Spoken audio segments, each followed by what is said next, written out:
Ya kan 7 hari ke depan masih tahlilan, jadi ya namanya kan mendoakan ya kita sempetin walaupun sebenarnya nggak dari awal, jadi ya udah.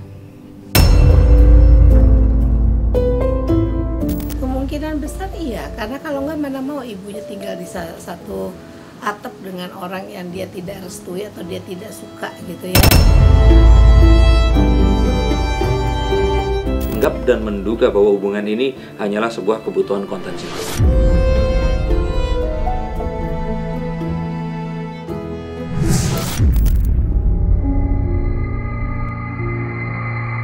Aktor tampan Maxim Bautier tengah diselimuti duka mendalam. Ibunda tercintanya Siti Purwanti menghembuskan nafas terakhirnya pada Minggu 14 Januari 2024 kemarin. Dan yang membuat orang terkejut, Ibunda Maxim menghembuskan nafas terakhirnya di rumah Luna Maya. Sempat menjalani perawatan 2 hari di rumah Luna, Ibunda Maxim tidak dapat tertolong saat ajal menjemputnya. Rasa sedih yang mendalam dirasakan Maxim yang selama ini dikenal sangat menyayangi sang ibu. Lantas, seperti apa bentuk dukungan Luna Maya untuk kekasihnya itu yang sedang dilanda kesedihan? Dan seperti apa sosok Maxim di mata keluarga?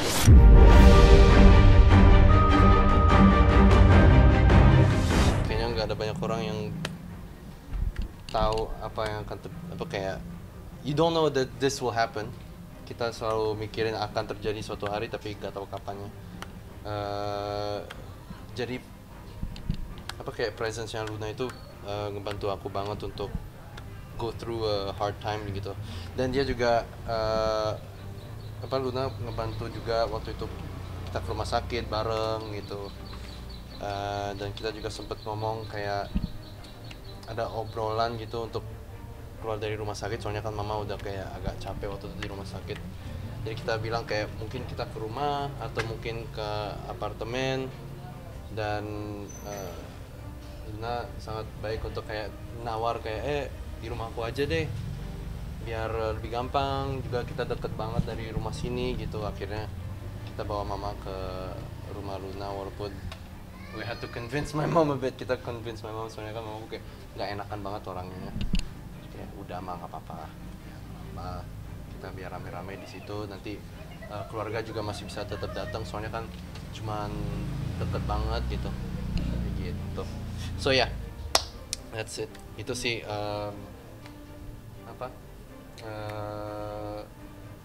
bantuannya Luna ke kita. Ya, supportnya Luna ke keluarga kita. No, dia cuma senang banget bisa ngobrol. Yeah, she had like some time with you. Dia sempet ngobrol sama Luna. But you know it's not like heavy stuff.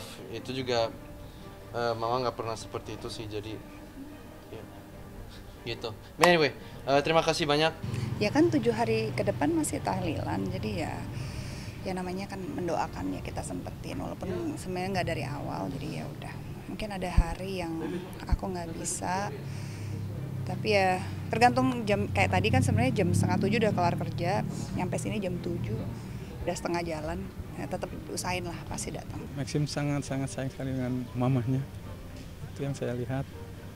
Dan mamanya pun juga sangat-sangat khawatir dengan Maxim, sehingga pada hari-hari detik-detik terakhirnya mungkin Maxim memang tidak diberi kesempatan untuk melihat mamanya pergi. Dia sangat care sekali dengan mamanya. Di rumah sakit dia akan nunggu gitu aja, dan sangat peduli dengan mamanya. Ya, Maxim itu memang karena anak pertama ya, anak yang sangat-sangat disayangi oleh mamanya. Terus ketika sakit pun juga mamanya nggak ingin melihat Maxim sedih kali ya, sehingga kalau di depan Maxim selalu berusaha untuk berbuat ceria. Tapi nanti kalau Maximnya keluar sedikit, agak sedikit, yang nggak ngerti saya juga. Mungkin ya itulah ingin supaya Maxim bahagia aja, nggak ngeliat Maxim sedih. Cinta itu mempertemukan. Hal itu bisa membuat seseorang sampai ke titik terendah dan tergelapnya. Cinta itu menyatukan. Mereka tahu nggak hal-hal lain di luar itu? Hal-hal apa yang saya lakukan untuk Lesti? Cinta itu memisahkan. Kalau orang tua gua pada akhirnya tidak menganggap gua anaknya lagi. Bahkan kadang cinta itu juga meninggalkan. Satu saat gua kenapa-napa, dibunuh, misalnya. Anak saya nikah, kenapa yang jadi walinya itu bukan saya? Tapi satu hal yang pasti, cinta itu punya kekuatan. Alvin in Love, cinta untuk semua.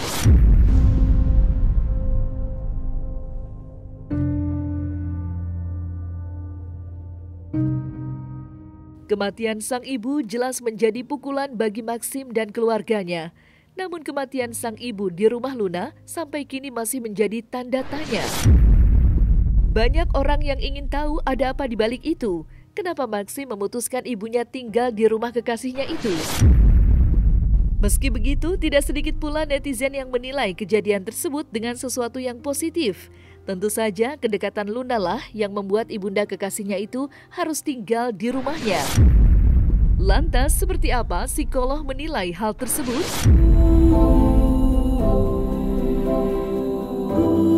Memang pada dasarnya seperti kayak saudara, berarti harus kemudian ada empatinya terhadap situasi itu. Nah, mungkin dengan empatinya itu dia melihat bahwa yang dibutuhkan oleh orang yang sedang mengalami duka ini apa? Misalnya support itu kadang-kadang bisa doa, bisa dukungan dalam arti kata menguatkan dia, tapi bisa juga dalam bentuk yang berbeda, yaitu misalnya memberikan fasilitas, memberikan kemudahan-kemudahan tertentu yang bisa dia lakukan kepada si teman atau orang yang dekat dengan dia ini. Ya ini kan karena pasti ada sesuatu yang terjadi di rumahnya ibu itu sebetulnya ya. Jadi maka sampai ditampung di rumah lain. Ya kalau memang sudah ikhlas lillahi ta'ala sih nggak ada masalah kalau menurut saya. Dan menunjukkan bahwa ibunya sudah bisa juga menerima si calon mantu ini untuk kemudian menjadi lebih dekat dengan keluarganya. Kalau menurut saya tidak ada masalah. Tapi gini, berharap ya orang kalau melakukan sesuatu nawa itu niatannya itu memang ikhlas lillahi ta'ala, tetapi tidak hanya karena saya lagi dekat sama anak kamu jadi saya melakukan ini, nggak ada pamrih. Kalau dengan misalnya ikhlas itu akan terasa juga bagi orang yang menerima bahwa ada ketulusan di sana. Dan kalau misalnya orang itu dengan pamrih hanya untuk karena dia lagi dekat dengan orang itu akan jatuh berbeda. Jadi kalau pertanyaannya mungkin sebetulnya kalau misalnya itu dia bukan teman dekat sekali, apakah dia mau membuka atau meluangkan rumahnya untuk bisa menjadikan ibunya tidur atau ada di sana. Orang akan menerima kalau memang dia merasa dia butuhkan uluran tangan itu.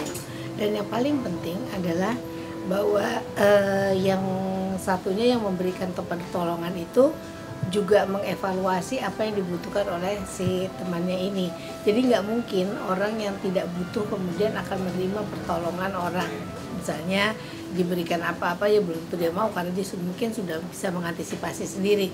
Tapi kalau dia butuh maka kemungkinan besar bahwa dia akan menerimanya, dan ini kelihatannya sudah menerimanya karena itu memang yang dibutuhkan, daripada misalnya nyewa rumah atau apa selama masa perbaikan rumah. Ya memang lebih baik tinggal di rumah saudara atau teman. Kemungkinan besar iya, karena kalau nggak mana mau ibunya tinggal di satu atap dengan orang yang dia tidak restui atau dia tidak suka gitu ya. Mungkin belum restui, suka gitu, agak mungkin lah ya. Tapi ini berarti ada tanda-tanda bahwa kemungkinan sudah diterima. Dan memang kalau kita lihat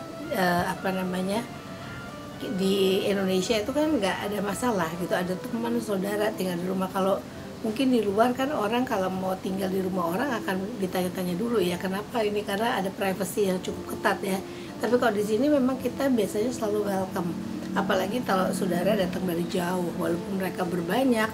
Kalau kita punya rumah pasti kita taruh di rumah kita walaupun itu berdesak-desakan. Jadi kalau menurut saya ya ini seperti kayak saudara yang sudah diterima, dan menurut saya juga pasti orang yang menerima itu sudah merasa dekat, merasa bahwa sudah tidak ada masalah kalau untuk tinggal di situ gitu, nggak merasa aneh lagi gitu.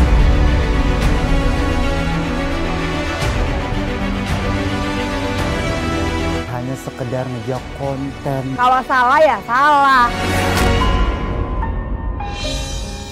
Bisa berlatih. Saksikan bersama saya Vista Putri pukul 18.00 hanya di Cumi. Visit di cumi-cumi.com.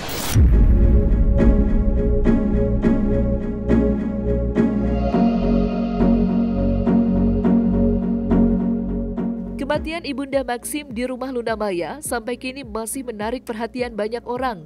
Hubungan Luna dan Maxim ke depannya juga tidak luput dari sorotan. Apakah akan langgeng atau hanya sebentar sebelum bubar pisah jalan? Lantas, seperti apa hasil terawangan Denny Darko melihat hubungan Luna Maya dan Maxim ke depannya?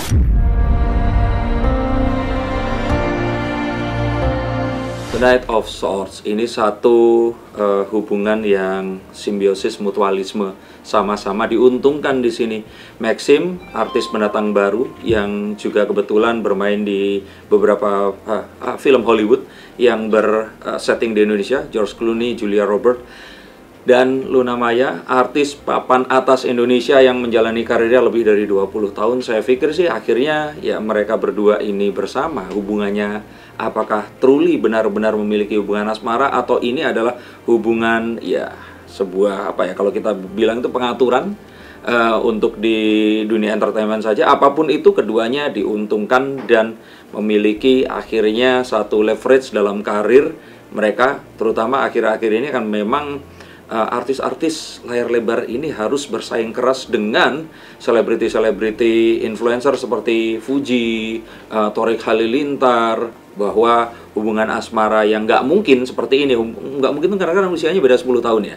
Luna sudah mapan dengan semua yang dimiliki, Luna bisa memilih pria yang jauh lebih segalanya dibandingkan Maxim, tapi akhirnya lebih memilih bersama dengan Maxim yang 10 tahun lebih muda, karir sedang menanjak, tapi juga kalau saya kira kedepannya kan Maxim ini tentu akan mendapatkan juga saingan-saingan dari aktor-aktor yang muda dan tampan lainnya juga. Jadi kalau saya kira di sini sih hubungan ini sepertinya akan terus begini. Saya belum lihat akan ada pernikahan. Bahkan saya ada di sisi yang menganggap dan menduga bahwa hubungan ini hanyalah sebuah kebutuhan konten semata. Saya kira bisa saja Luna ini nganggap Maxim ini adiknya ya.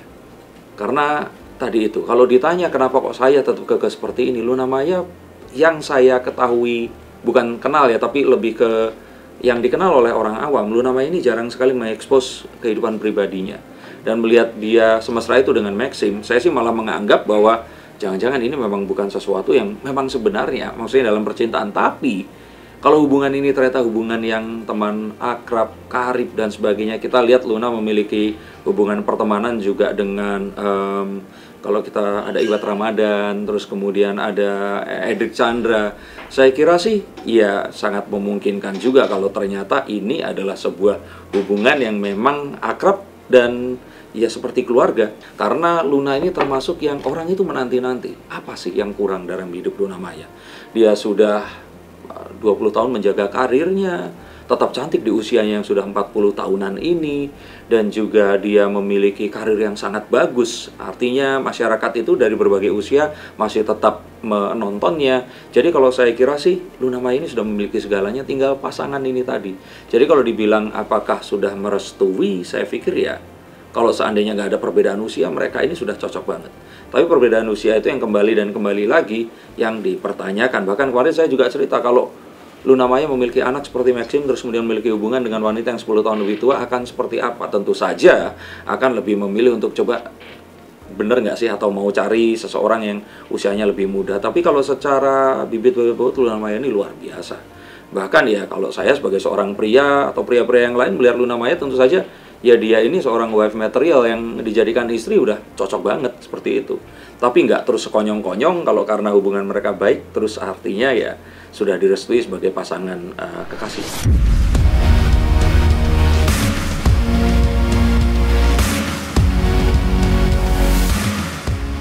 Nah, selesai sudah Cumi Lovers? Saksikan terus Cumi Camp In-Depth, kabar lengkap, mendalam, dan akurat dari narasumber terpercaya. Dan jangan lupa untuk like, subscribe, dan juga share channel YouTube Cumi Cumi.